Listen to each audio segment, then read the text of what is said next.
മാറ്റം പറഞ്ഞ് പഠിക്കുമ്പോഴാണ് നമുക്ക് ഉയർന്ന റാങ്കിലേക്ക് എത്താൻ സാധിക്കുന്നത്. സോ LDC പരീക്ഷകളിൽ വന്നുകൊണ്ടിരിക്കുന്ന മാറ്റങ്ങൾ ഉൾക്കൊണ്ട് 2024 LDC പരീക്ഷ നമ്മൾ നേടിയെടുക്കുമെന്ന ദൃഢനിശ്ചയത്തിൽ പഠിച്ചു തുടങ്ങുക. ഇന്നത്തെ ക്ലാസ്സിൽ എക്കണോമിക്സ് എന്ന് പറഞ്ഞ വിഷയത്തിൽ അടുത്ത കാലത്ത് PSC 10+2 ലെവൽ ചോദിച്ചിട്ടുള്ള ചോദ്യങ്ങൾ വിശകലനം ചെയ്തിട്ട് അവിടെ നിന്നും ഭാവിയിൽ വരാൻ സാധ്യതയുള്ള ചോദ്യങ്ങളും ഇതുവരെ ചോദിച്ചിട്ടുള്ള ചോദ്യങ്ങളും നമുക്കൊന്ന് ചർച്ച ചെയ്യാം. മിനിമം 1-2 മാർക്ക് നിങ്ങൾക്ക് കിട്ടാൻ സാധ്യതയുള്ള ഒരു ടോപ്പിക്കാണിത്, ഒരു ഹോട്ട് ടോപ്പിക്കാണ്.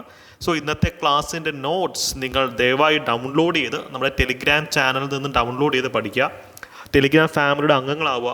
ഡെയിലി അവിടെ തരുന്ന ഫ്രീ മോക്ക് ടെസ്റ്റുകളും ഒക്കെ അറ്റൻഡ് ചെയ്യുക. കോമ്പറ്റീഷൻ പുഷ് ചെയ്യുക. ലിങ്ക് ഞാൻ കമൻറ്റ് സെക്ഷനിൽ കൊടുത്തേക്കാം. ലിങ്ക് വർക്ക് ആയില്ലെങ്കിൽ നിങ്ങൾക്ക് അനുദീപ് വ്ളോഗ്സ് എന്ന് ടെലിഗ്രാമിൽ സെർച്ച് ചെയ്താൽ മതി. ടെലിഗ്രാം ഫാമിലിയുടെ മെമ്പേഴ്സ് ആവാൻ സാധിക്കും. ഓക്കെ, എഗെയിൻ LDCയുടെ റെവല്യൂഷൻ ബാച്ചിൻ്റെ അഡ്മിഷൻ നടന്നുകൊണ്ടിരിക്കുകയാണ്. ആ ബാച്ചിൽ നമ്മൾ ഇത്തരത്തിലുള്ള ക്ലാസ്സുകളാണ് എടുക്കുന്നത്. അപ്പോൾ ആ ബാച്ചിൽ നമ്മൾ എടുക്കുന്ന ഏറ്റവും ഹോട്ടായിട്ടുള്ള എക്കണോമിക്സ് T സെക്ഷൻ അവിടെ ആരംഭിക്കാൻ പോകുന്നേ ഉള്ളൂ.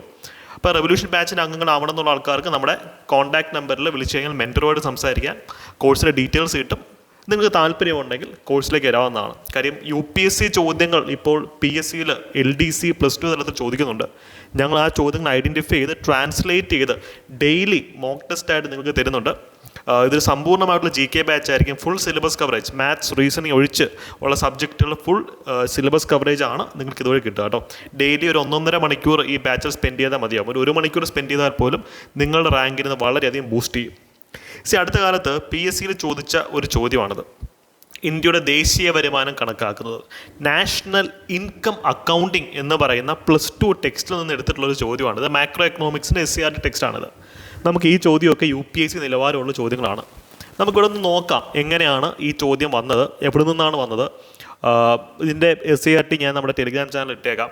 അതിനൊപ്പം ഇവിടുന്ന് ഭാവിയിൽ വരാൻ സാധ്യതയുള്ള ചോദ്യങ്ങൾ, മറ്റ് പരീക്ഷയ്ക്ക് ഈ സെക്ഷനിൽ നിന്ന് ചോദിച്ചിട്ടുള്ള ചോദ്യങ്ങൾ, ഇതൊക്കെ നമുക്കിങ്ങ് അരച്ച് കലക്കി പഠിക്കാം. അതിനുമുമ്പ് ഈ ചോദ്യം നമുക്കൊന്ന് വർക്കൗട്ട് ചെയ്താലോ. ചോദ്യം എന്താണ്? ഇന്ത്യയുടെ ദേശീയ വരുമാനം കണക്കാക്കുന്നതുമായി ബന്ധപ്പെട്ട ശരിയായ പ്രസ്താവന. ഇത് വട്ടം ഇട്ട് വയ്ക്കുക. ശരിയത് തെറ്റുന്ന വട്ടം ഇട്ട് വയ്ക്കുക. കണ്ടെത്താനാണ് ചോദിച്ചിട്ടുള്ളത്. ഒന്നാമത്തെ പ്രസ്താവന എന്താ? ഇന്ത്യയുടെ ദേശീയ വരുമാനം കണക്കാക്കുന്നതിനായി 1949 നാഷണൽ ഇൻകം കമ്മിറ്റി രൂപീകരിച്ചു. ഇത് വളരെ പ്രധാനപ്പെട്ടൊരു ഫാക്റ്റാണ്. ശ്രീ മഹാലനോബിസിൻ്റെ നേതൃത്വത്തിൽ സ്വാതന്ത്ര്യാനന്തര ഇന്ത്യയിൽ സംഘടിപ്പിക്കപ്പെടുന്ന ആദ്യമായിട്ടുള്ള ഒരു സിസ്റ്റമാണിത്. ഇത് ശരിയായിട്ടുള്ള പ്രസ്താവന തന്നെയാണ്.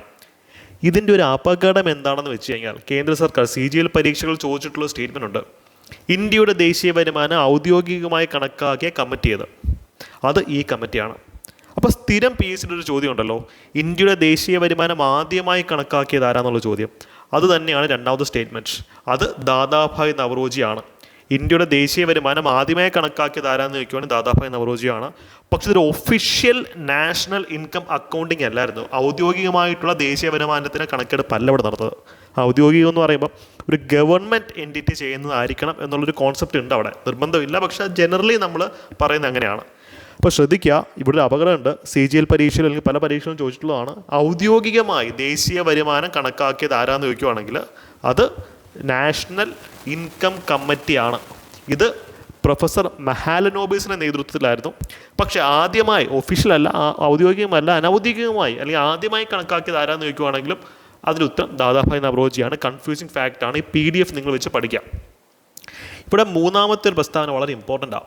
ദേശീയ വരുമാനം കണക്കാക്കുന്നതിനായി ഉൽപ്പന്ന രീതിയും വരുമാന രീതിയും ഉപയോഗിക്കുന്നു. നമ്മൾ പരമ്പരാഗത PSCയിൽ ഇത്തരം പ്രസ്താവനകൾ കാണുന്നതല്ല. അപ്പോൾ ഇതൊരു സൂചനയാണ്. ഇതാണ് ഞാൻ പറയുന്നത്, നമ്മൾ ചോദ്യങ്ങൾ പ്രവചിച്ചുകൊണ്ട് പഠിക്കണം. ഈ സൂചന എന്താ തരുന്നത്? ഇനി വരാൻ പോകുന്ന LDC അല്ലെങ്കിൽ +2 ലെവൽ പരീക്ഷകളിൽ ഇതിൻ്റെ അനുബന്ധ വിവരങ്ങൾ ചോദിക്കുമെന്നുള്ള സൂചനയാണ്. സോ നമ്മുടെ ഈ ബാച്ചിലാണെങ്കിലും ചോദ്യപേപ്പറുകൾ എടുത്തു വെച്ചിട്ട് പുതിയതായി PSC ചോദിക്കുന്ന ഫാക്ടറുകൾ പഠിപ്പിക്കുന്നതിനോടൊപ്പം അതിന് അനുബന്ധ വിവരങ്ങൾ നിങ്ങളിലേക്ക് എത്തിക്കുന്നുണ്ട്. സോ ഇത് ശരിയായിട്ടുള്ള പ്രസ്താവനയാണ്. അപ്പോൾ ഇവിടെ നിങ്ങളൊന്ന് ഇരുന്ന് പഠിക്കണം. ദേശീയ വരുമാനം കണക്കാക്കുന്നതിന് 3 വളരെ എളുപ്പമുള്ള ടെക്നിക്കുകളാണുള്ളത്. ആ 3 നമുക്കിവിടെ പഠിക്കാം. അതിനോടൊപ്പം ഇവിടുത്തെ ബാക്കിയുള്ള അസോസിയേറ്റഡ് ഫാക്ടറുകളും പഠിക്കാം. ഒന്നാമത്തെ കാര്യം, ദേശീയ വരുമാന സമിതി. നമുക്കിപ്പം ചോദ്യം വന്നിട്ടുള്ളതാണ്. അതാണ് നാഷണൽ ഇൻകം കമ്മിറ്റി. അത് ഏത് വർഷമാണ് രൂപീകരിച്ചതെന്നുള്ള ചോദ്യം നമുക്ക് പ്രതീക്ഷിക്കാം. മുകളിൽ പറഞ്ഞതുപോലെ 1949 ഓഗസ്റ്റ് മാസത്തിലാണ്. ഇത് നമ്മുടെ പ്ലാനിംഗ് കമ്മീഷൻ അല്ലെങ്കിൽ 5 ഇയർ പ്ലാൻസ് ഒക്കെ ഡിസൈൻ ചെയ്ത ശ്രീ മഹാലനോബിസിൻ്റെ നേതൃത്വത്തിലായിരുന്നു വന്നത്. അദ്ദേഹമായിരുന്നു ഇതിൻ്റെ ചെയർപേഴ്സൺ അല്ലെങ്കിൽ അധ്യക്ഷൻ. ഇവിടുത്തെ മറ്റംഗങ്ങളുടെ പേര് വളരെ ഇമ്പോർട്ടൻ്റാണ്. ബിക്കോസ് കേന്ദ്ര സർക്കാരിൻ്റെ പല പരീക്ഷകളിലും ഈ സ്റ്റേറ്റ്മെൻറ്റ് വന്നിട്ടുണ്ട്. ഉദാഹരണത്തിന് professor Gadgil, doctor VKRV Rao, ഇവരൊക്കെ ഈ കമ്മിറ്റിയിലെ അംഗങ്ങളായിരുന്നു ഓർത്തിരിക്കാം. കേന്ദ്ര ഗവൺമെൻറ് പരീക്ഷയിൽ വന്നിട്ടുള്ള പ്രസ്താവന ഇങ്ങനെയായിരുന്നു: ദേശീയ വരുമാന സമിതിയുടെ അധ്യക്ഷൻ ഡോക്ടർ VKRV റാവു ആയിരുന്നു എന്നാണ് സ്റ്റേറ്റ്മെൻറ്റ്. അത് തെറ്റാണ്. അപ്പോൾ അതൊരു സൂചനയാണ്, നമുക്ക് ഈ കമ്മിറ്റിയിലെ അംഗങ്ങളെ പറ്റി ചോദ്യം വന്നേക്കാം. ഓക്കെ, ഇത് 1949 രൂപീകരിച്ചെങ്കിലും 1951 ഇവർ ആദ്യത്തെ റിപ്പോർട്ട് സമർപ്പിക്കുന്നത്. സോ ഇതിൻ്റെ പ്രധാനപ്പെട്ട സൂചനാവാക്യം, കീ വേർഡ് എന്ന് വെച്ച് കഴിഞ്ഞാൽ ഔദ്യോഗികമായ കമ്മിറ്റി എന്നുള്ളതാണ്. 1949 ദേശീയ വരുമാനം കണക്കാക്കാനുള്ള ആദ്യത്തെ ഔദ്യോഗിക ശ്രമം നടത്തിയത് ആരാന്ന് ചോദിക്കുകയാണെങ്കിൽ അത് പ്രൊഫസർ PC മഹാലനോബിസിൻ്റെ നേതൃത്വത്തിലുള്ള ദേശീയ വരുമാന സമിതി തന്നെയാണ് എന്നുള്ളത് ആലോചിക്കാം. അപ്പോൾ ഇതൊക്കെ റാങ്ക് മേക്കിംഗ് ഫാക്ടറുകളാണ്. നമ്മളിപ്പം റിസർച്ച് ചെയ്ത് പഠിക്കേണ്ടുന്ന ഒരു സിറ്റുവേഷനിലാണ്. പക്ഷെ വലിയ ബുദ്ധിമുട്ടുള്ള കാര്യമല്ല. കൃത്യമായിട്ട് നമ്മളൊന്ന് മനസ്സ് വയ്ക്കുക, നമുക്ക് ചെയ്യാവുന്ന കാര്യങ്ങളുള്ളതൊക്കെ. നമുക്കിനി ദേശീയ വരുമാനം അല്ലെങ്കിൽ നാഷണൽ ഇൻകം കാൽക്കുലേറ്റ് ചെയ്യുന്ന രീതികളൊന്ന് പഠിക്കാം. ഇത് പൊതുവെ ഡിഗ്രി തലത്തിൽ വരുന്ന ഒരു ഏരിയ ആണ്. പക്ഷേ ഇനി LDC ഒരൊറ്റ സ്റ്റേജേ ഉള്ളൂ. അതുകൊണ്ട് ഇത് LDCക്കും പ്രതീക്ഷിക്കാം. ഓൾറെഡി +2 തലത്തിൽ വന്നു കഴിഞ്ഞു. നമുക്കിവിടെ പ്രധാനമായിട്ടും 3 രീതിയാണുള്ളത്: income method, expenditure method, product method എന്ന് പറയും. നമുക്ക് ഓരോന്ന് ജസ്റ്റ് ഒന്ന് നോക്കാം. ഒന്നാമത്തെ രീതിയാണ് ഇൻകം മെത്തേഡ് അല്ലെങ്കിൽ വരുമാന രീതി. ഇത് കഴിഞ്ഞൊരു ക്ലാസ്സിൽ നമ്മൾ ചെയ്തിട്ടുള്ളൊരു ടോപ്പിക്കാണ്. ഫാക്ടേഴ്സ് ഓഫ് പ്രൊഡക്ഷൻ എന്നൊരു വീഡിയോ നമ്മൾ ഓൾറെഡി ചെയ്തിട്ടുണ്ടായിരുന്നു. അതായത് ഒരു ഉൽപ്പന്നം ഉണ്ടാക്കണമെങ്കിൽ പ്രധാനമായിട്ട് 4 ഘടകങ്ങൾ, ഫാക്ടേഴ്സ് വേണം. ഭൂമി വേണം, ലാൻഡ്, ലേബർ, ക്യാപിറ്റൽ, ഓൺടർപ്രണർഷിപ്പ് എന്ന് പറയും അല്ലേ. ഭൂമി വേണം, അവിടെ പണിയെടുക്കാൻ തൊഴിലാളി വേണം, ഇതിനൊക്കെ മൂലധനം വേണം, ഇതിനൊക്കെ നിയന്ത്രിക്കാൻ ഒരു സംരംഭകനും വേണം. 4 കാര്യങ്ങളാണ്. ഈ 4 ആൾക്കാർക്കും കിട്ടുന്ന പ്രതിഫലം, കോമ്പൻസേഷൻ എന്ന് ഇംഗ്ലീഷിൽ പറയും, പ്രതിഫലം എന്താണെന്നോട് കൃത്യമായിട്ട് പറഞ്ഞതാണ്. അതിൻ്റെ ചൂട് പിടിച്ചുള്ള ചോദ്യമാണത്. അതായത് വരുമാന രീതിയിൽ നമ്മളെല്ലാവരുടെയും വരുമാനം അങ്ങ് ആഡ് ചെയ്താൽ മതി, തീർന്നു, അത്രേ ഉള്ളൂ. നിങ്ങൾ വെറുതെ തല പോയിക്കേണ്ട കാര്യമില്ല. വരുമാന രീതി എന്ന് വെച്ച് കഴിഞ്ഞാൽ ഭൂമിയിൽ നിന്ന് കിട്ടുന്നതും മൂലധനത്തിൽ നിന്ന് കിട്ടുന്നതും സംരംഭകന് കിട്ടുന്നതും അല്ലെങ്കിൽ തൊഴിലാളിക്ക് കിട്ടുന്നതുമായിട്ടുള്ള വരുമാനങ്ങൾ വെച്ചിട്ടാണ് വരുമാന രീതി നമ്മൾ കാൽക്കുലേറ്റ് ചെയ്യുന്നത്. വളരെ കോംപ്ലിക്കേറ്റഡ് ഇക്വേഷൻസ് ഒക്കെ നിങ്ങളുടെ +1 +2 SCRT ഉണ്ട്. അതിൻ്റെ ആവശ്യം നമുക്കില്ല. എന്നാലും ഞാൻ നമ്മുടെ ചാനലിൽ അത് കൊടുത്തേക്കാം. ഇവിടെ തൊഴിലിന് അല്ലെങ്കിൽ ലേബർ അവരുടെ വരുമാനം എന്താ? അതാണ് നമ്മൾ കൂലി അല്ലെങ്കിൽ പ്രതിഫലം, ശമ്പളം എന്നൊക്കെ പറയുന്നത്. അപ്പം മൂലധനത്തിൽ നിന്ന് നമുക്ക് കിട്ടുന്ന വരുമാനം എന്താ? അതാണ് പലിശ. നമുക്കറിയാം ക്യാപിറ്റലിന് കിട്ടുന്നത് ഇൻട്രസ്റ്റ് ആണ്, പലിശയാണ്. അപ്പോൾ ലാൻഡ്, ഭൂമിയിൽ നിന്ന് കിട്ടുന്നതോ? ഭൂമിയിൽ നിന്ന് കിട്ടുന്ന വാടകയല്ലേ. അപ്പോൾ ഇതിനൊക്കെ വേണ്ടുന്ന കാര്യങ്ങൾ ചെയ്യുന്ന സംരംഭകൻ, ഓൺട്രപ്രണർ, അദ്ദേഹത്തിന് കിട്ടുന്ന എന്താ? ഇതിന് കിട്ടുന്ന ലാഭമാണ്.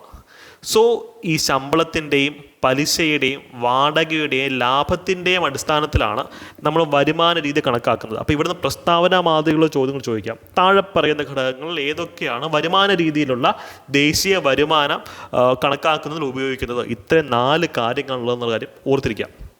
അപ്പം വരുമാന രീതി സെറ്റാണ്. നിങ്ങൾക്ക് എന്ത് സംശയം ഉണ്ടെങ്കിലും കമൻറ്റ് സെക്ഷനിൽ ചോദിച്ചാൽ നമ്മളത് ആൻസർ ചെയ്യും. അടുത്ത രീതി എന്ന് വെച്ച് കഴിഞ്ഞാൽ ഉൽപ്പന്ന രീതിയാണ്. ഉൽപ്പന്നം അല്ലെങ്കിൽ ഉൽപ്പന്ന രീതി എന്നൊക്കെ പറയാം. അതാണ് മേൽ ചോദിച്ചത്.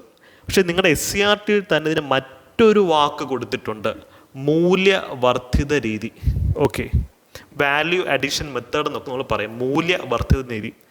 സോ ഉൽപ്പന്ന രീതിയും മൂല്യവർദ്ധിത രീതിയും എല്ലാം ഒന്ന് തന്നെയാണ്. അപ്പോൾ ഇത് ജസ്റ്റ് കേട്ടിരുന്നാൽ മതി. അതായത് ഈ ഫൈനൽ ഗുഡ്സ് ആൻഡ് സർവീസസ് എന്നൊരു കോൺസെപ്റ്റ് ഉണ്ട്.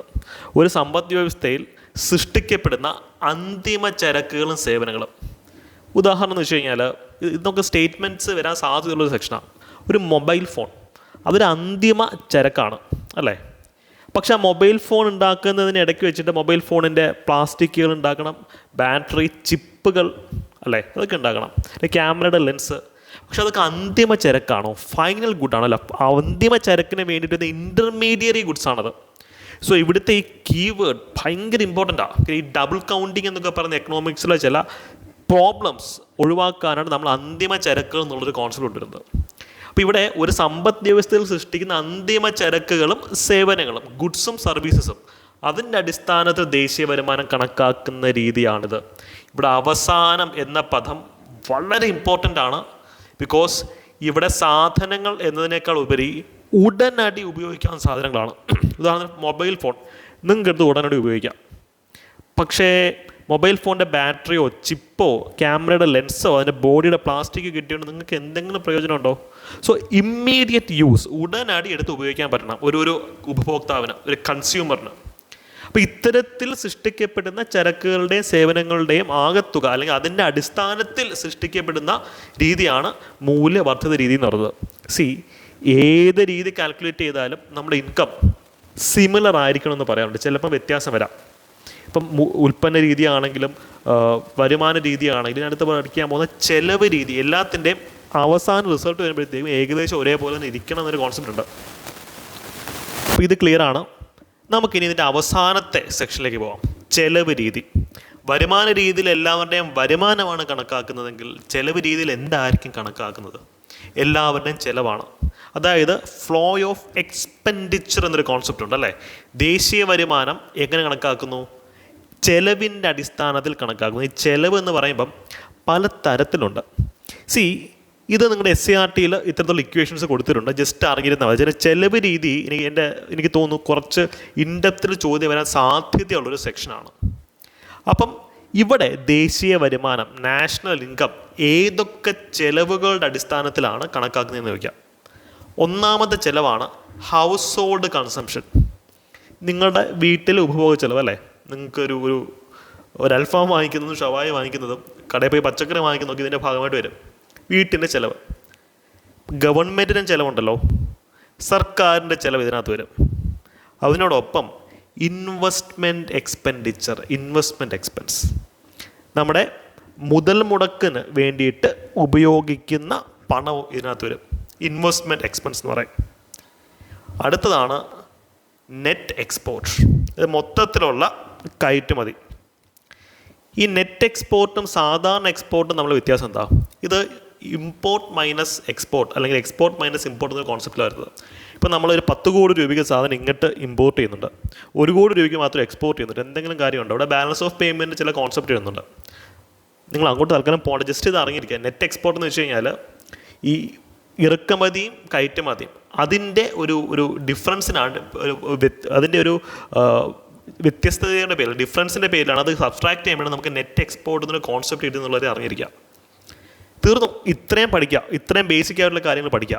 അപ്പോൾ എനിക്ക് നിങ്ങളുടെ അടുത്ത് ചോദിക്കാനുള്ള ചോദ്യം, ആരാണ് എക്കണോമിക്സിൻ്റെ പിതാവ് എന്നറിയപ്പെടുന്നത്? നിങ്ങളുടെ ഹോംവർക്ക് ക്വസ്റ്റ്യനാണ്. കാര്യം എപ്പോഴും പറയുന്നത് വളരെ കഷ്ടപ്പെട്ടാണ് ഇത്തരത്തിലുള്ള വീഡിയോസ് ചെയ്യുന്നത്. അപ്പം നിങ്ങളുടെ സപ്പോർട്ട് ഞങ്ങൾ പ്രതീക്ഷിക്കുന്നുണ്ട്.